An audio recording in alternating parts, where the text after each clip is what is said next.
Hello everyone, good day to all of you.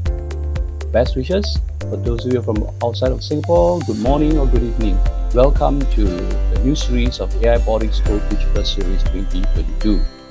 Well, in the past few years, we have been organizing AIBotics and we were very happy that many of you have enjoyed the sessions and we welcome more and more feedback from all you. This year, we will run two segments. The first segment will really be around a Go series or Go Digital series, starting from today, 17th February, and will end up sometime in July. Then we will have a hybrid session for 3 days, which will be located in Singapore, and details will be made available to you very shortly after we finalize our details, and you can also find those information from our website, AIBotics.tech. Welcome again. This year, we will focus on a discussion around future work. And future work is very interesting because there are many technologies today that we are clearly exploring to understand how this sorts of technology will be able to support us in our life, whether it is work or play. More importantly, we do realize that skills become a very, very interesting aspect of the future of work. So the theme for today's webinar will be around the future of skills. And more importantly, to look at how competency can be reimagined. So I'm very happy today to be able to share with you some of the thoughts that APARA has. And we would love to welcome any feedback on these thoughts. In the first segment, for the first 10 to 15 minutes or so, I will be sharing with you some of the thinking that APARA as an organization has and what we can do to support and help you understand more about technology and, of course, aligning it with our main theme, the augmentation of human capability and potential. So without much to do, I'm going to start the session with my presentation. So as I mentioned earlier, the title for today's session, for this first part of the session, will be around shifts in learning model. We want to explore what it means and how competency can be reimagined. Let's look at the technology of the future. Let's put ourselves to look at the crystal ball in the year 2050.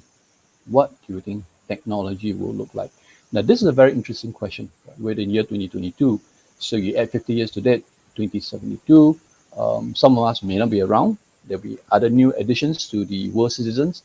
But will it happen such that technology will be so pervasive where we now have a different species? And that's the machines who, with AI, will be looking at us and wondering who we are. Just as a very interesting humor, right? Machines will be asking if we are a different form of species that lives among them. But let's not look at 20 years. Let's perhaps look at a bit of the past and what has happened. This was an interesting graphic that I pulled out between 1990 to 2017, just barely 28 years over these 3 decades. We saw a major change in us and machines, right? The graphic on the left shows a man and the big bottom TV that we used to have. But today, with our higher quality of life, clearly the physics has changed in shape. Let's just roll forward maybe another 25 years, right? To look at 2040. What do you think we will experience in our new world? To do so, we probably should ask ourselves, what is technology? And you do a quick Google and from Wikipedia, you realize that technology refers to the application of scientific knowledge for practical purposes, especially in industry and now in society. So, are we ready to make improvements to our lives? I again show you another graphic here, indicating that sometimes we get just too busy to think about what we can do different. Sometimes we just get too busy for improvements. That's certainly not going to help us much. We need to start to look and understand what technology can be and how it will change our life. The whole concept around AI, metaverse, and many other new thoughts becomes very difficult to understand because they're moving so far ahead. If we roll back into the basic fundamentals, first of all, to understand what is science. Now, science is a very interesting study of the natural world. It deals with what it is, right? There's probably no going to be major changes to physics or biology or for that matter chemistry because it remains the same century after century. Perhaps there will be new algorithms, perhaps there will be new principles and theory that we will discover, but on the whole, largely it remains the same. Technology, on the other hand, is the study of how human-made world can be. And what can be means things will evolve, things will change. The mobile phone is a great technology where things has evolved. How do we understand the technology and how can we use that technology to coexist with technology in order for us to be better humans? That is something we want to look at. And more importantly, we are also seeing that the future work is going to influence us in many ways, right? Because technology has become so pervasive and they are just all around us, whether it's work, live, or play. So the question we should ask ourselves is who is affected, where is it going to be affected, and how is it going to be affected? Now, if we ask ourselves those basic questions, right, I think what's important is we need to understand the where and the who points to suggesting that the culture of our life will evolve. The culture of the next generation and the culture of the past generation will be very different because there are a lot more um, involvement of technology in the way we live. And when we talk about play and work, it is important to understand that the augmentation of technology will also come between technology and humans. And more importantly, it should assist us and support us to become better. And then we talk about the space, the world that we live in, the physical space, all will evolve and change. And technology, in fact, will drive us to look at how work is going to be done, who is going to do the new structure of work, the new flow of work, and more importantly, when and where will it happen. All this centers around the fact that the competency that we need to uphold ourselves with will be very different because it's going to affect the way we live, work, and play.